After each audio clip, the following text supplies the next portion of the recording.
reviews, discussions, and theories about films in horror, sci-fi, and genre. This is The Horror Deconstruction. Like, share, and subscribe to hear more. What's up, everybody? It's The Horror Deconstruction. You can find us on Instagram, Facebook, most likely on YouTube. Give us a like, share, and subscribe. Hit that bell icon, hit that thumbs up. Let people know about the show with your host Comp for 31 Days of Horror this October. What is up? Today's film is The Witch Part 1, The Subversion. A high school student with amnesia tries to uncover what has happened to her, all leading her into deeper troubles, ultimately revealing a darkness she could not have imagined. Directed and written by Park Hoon-jung, starring Kim Da-mi, Min Soo-jo, and Choi Woo-sik. So this is a movie that I heard was really good, and I checked it out on Netflix. That's where the original film is. I don't know if it is still on there, but it was a pretty good recommendation. I am a very big fan of Korean cinema.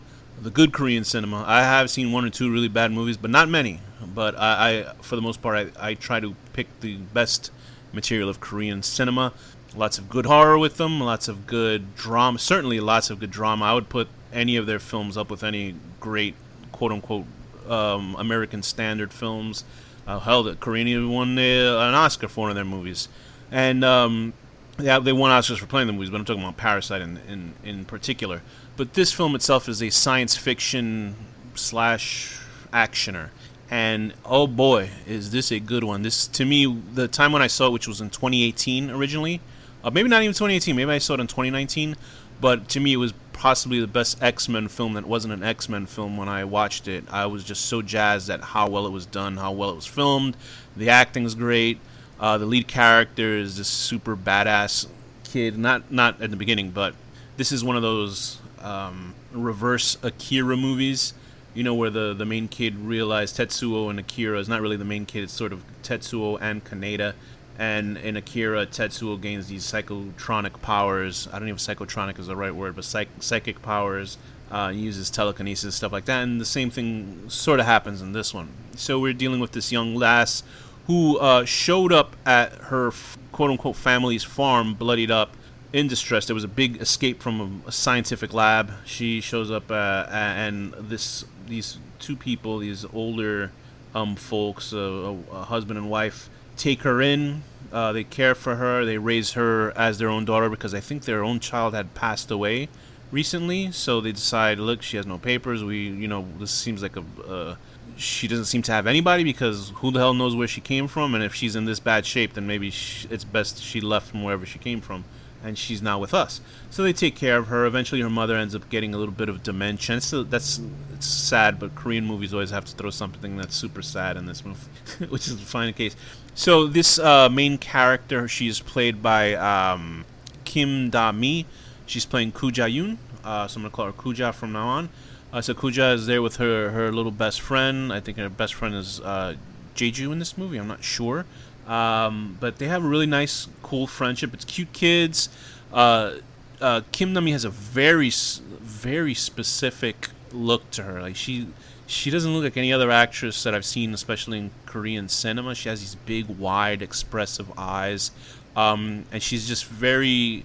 She's a child in this film. I think she's like maybe 13, 14. I'm not sure. She might be 16. I don't know what her age is in this film. But she's very much a child in this film. I was blown away because I'd just seen the sequel recently, and I forgotten how little she was in this film. And, very typical school kid behavior. She and her friend, they're trying to... she's trying to get famous or something like that. She wants to win some money. Maybe she take care of her mother and stuff like that. And they decide to enter a song contest, which is basically like an American Idol kind of K-pop thing in Korea. And on the way over there, they meet this real. The Korean films are good for having really evil bastards in it. And Choi Woo-sik, I believe he is the main teenage head bad kid, because there's like four psychic kids that are evil. They're just like outwardly evil kids for some reason, and it's not really explained in this film the factions that are at war like it is in the second film, but it seems to be there's a section of scientists that are controlling and creating these psychic children. There's a section that believes that you cannot have that much power, so they're trying to destroy that, and it just kind of gets more and more confusing. But these four evil kids are as evil as you can get. I always hold them to the high standard of Stephen King movies. They don't get to become as evil as you would see in a Stephen King book, but they are like outwardly just unabashedly evil. These are just kids that have psychic powers, and if you've ever seen the film The Innocents, there's a kid who has essentially the same kind of power, and he becomes evil too. So I guess but that kid was abused. I don't know if these kids were abused, but then again, the kids with the psychic powers in these films usually are more processed. They don't seem to have a past. They just are sort of like stuck into these situations and bred to be killing machines, and that's what these kids are. But they're good at playing dipshits. All four of these evil kids, and they come in and out of the scheme. They're just killing, I think, scientists that had to do with the project. So they hop in and out of the film, and then they realize that this young girl is the rogue, missing psychic kid. We're led to believe the main character does not know this, but they're obviously, you can quote unquote look at this as a Korean It's not a superhero film. It's a hardcore science fiction action film, at least to the second half of the film, and it's great. There's some gun action stuff in this. It's, if you like the film Upgrade, it had that sort of very tight mechanical action sequences with guns and stuff like that. That sort of stuff happens in here. It's really beautifully shot. The action scenes are pretty cool. CGI, I think, was good. I haven't seen this in a while, but I remember I had to see a recap for the video when I saw the sequel, and I thought that was really great. So this is a movie that had a big wait time between the first and the second film due to obviously the plague happening in the world, and I'll review that in the next episode. But I think this was really a solid action film, and it's the first in a projected, I guess, trilogy of movies. And the thing I can say about this is this delivers on everything that it kind of promises as a first film. Like, it always is going to end up open-ended, but there is a closure and a great twist. But do not... So I'm telling you ahead of time, this first film is really enjoyable. Do not have high expectations for the second film. So hopefully they wrap it up better in the third film, because this first film is so good that the second film incredibly and unabashedly fails to even connect it to this movie in a good way. That's how out of it the sequel is to this one. So I'm letting you know ahead of time that this is a movie worth watching, even though the second movie is a piece of shit. This movie, it's not a piece of shit, but it's certainly not a very good movie. It's not that good. But listen to the second episode if you want to hear about that. But I don't want to spoil it. But the action is fantastic. The acting is great. The cinematography is fantastic. The direction, everything is top-notch Korean thriller action science fiction in this movie. Like I said, it's the best X-Men movie that's not an X-Men film, and I highly recommend it, even knowing that the second movie is not as good as this one. The second movie is even a disservice in this trilogy.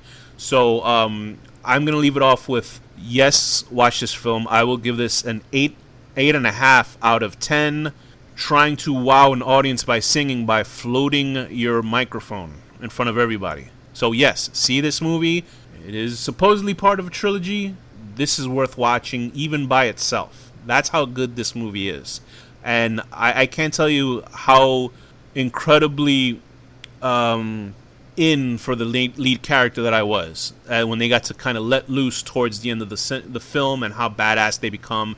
And this main character, why I say the main actress is so unique in this film, is that she has this goofy expression towards the latter half of the film, where she already had like wide eyes, but she like widens them even more in a way that she's basically saying, "Oh, you're fucking with me? Oh, you're trying to fuck with me?" That kind of expression. And I tell you, it's like watching the bullied turn on a bully. And you're just watching that for the latter half of the film, and it's incredibly satisfying. And she has the greatest, goofiest face, and it's such a satisfying last half to this film that's worth it. Kim Da-mi is just so she's so amazing in this film, and I'm so glad that this film came out and showed the talents that she has as an actress. And everybody else is great. So if the bad guys are really bad, the good guys, there's maybe like 2 or 3 good guys that are really good. 4 good guys, the parents, her and her best friend. Everybody else is a piece of shit in this movie, and she lays waste to pretty much everybody. But you know that as a science fiction film, action film, and it's great. So that's my recommendation for this film. And with that, this has been the Horror Deconstruction. Thank you for listening.